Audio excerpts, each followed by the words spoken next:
हालिया लोकसभा चुनाव में लक्ष्य से चूकी भाजपा को जल्द फिर बड़ा इम्तिहान देना होगा। ये परीक्षा प्रदेश में विधानसभा सीटों पर जल्द होने वाले उपचुनावों में होगी और सरकार से लेकर संगठन तक एक बार फिर कसौटी पर होगा। यदि समाजवादी पार्टी अपने 6 बागी विधायकों की सदस्यता खत्म कराने में सफल रही तो ये उपचुनाव 16 सीटों पर होंगे। इनमें से 11 सीटें अभी सपा के पास हैं, जबकि एनडीए के 5 विधायक अब सांसद बन चुके हैं, जिनमें 4 भाजपा के हैं और इसी तरह सपा के भी अखिलेश यादव सहित 4 विधायक सांसद चुने गए हैं। लोकसभा चुनाव में मुख्य विपक्षी इंडिया गठबंधन की सोशल इंजीनियरिंग में उलझी भाजपा के सामने फिर एक नई चुनौती है। एक और लोकसभा चुनाव के नतीजों से विपक्षी गठबंधन खास तौर से सपा बेहद ज्यादा उत्साहित है। 37 लोकसभा सीटें जीतकर यूपी में पहले और देश में तीसरे नंबर की पार्टी बनी सपा अब 2027 को लेकर ख्वाब संजोने में जुट गई है। हालांकि लोकसभा और विधानसभा चुनावों से जुड़े मुद्दे और वोटिंग पैटर्न बिल्कुल अलग है।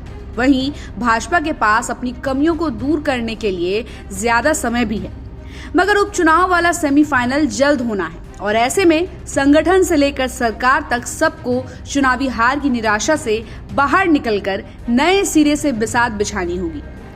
भाजपा के सामने सबसे बड़ी चुनौती सामाजिक समीकरण साधने की होगी। दरअसल इस लोकसभा चुनाव में एनडीए और इंडिया गठबंधन से कुल 14 विधायक मैदान में हैं। इनमें से 9 विधायक सांसद बन चुके हैं।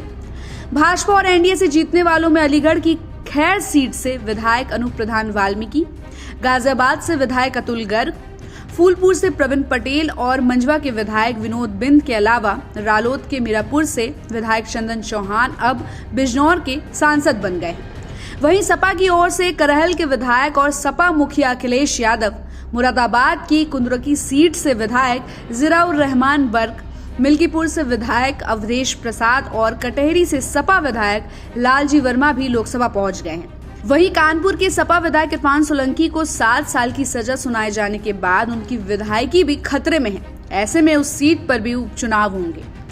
इसके अलावा सपा अपने 6 विधायकों की सदस्यता खत्म कराना चाहती है।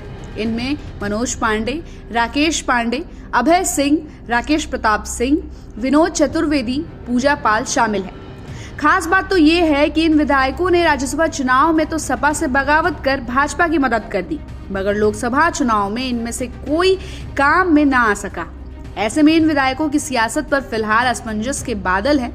यदि अखिलेश यादव कह रहे हैं तो इन विधायकों की सीटों पर भी अगले 6 महीने के भीतर उपचुनाव कराने होंगे। अब ये देखना दिलचस्प होगा कि यदि उन सीटों पर भाजपा इन्हीं विधायकों को प्रत्याशी बनाती है तो इनमें से कौन कौन अपनी सीट बचाने में कामयाब हो पाएगा।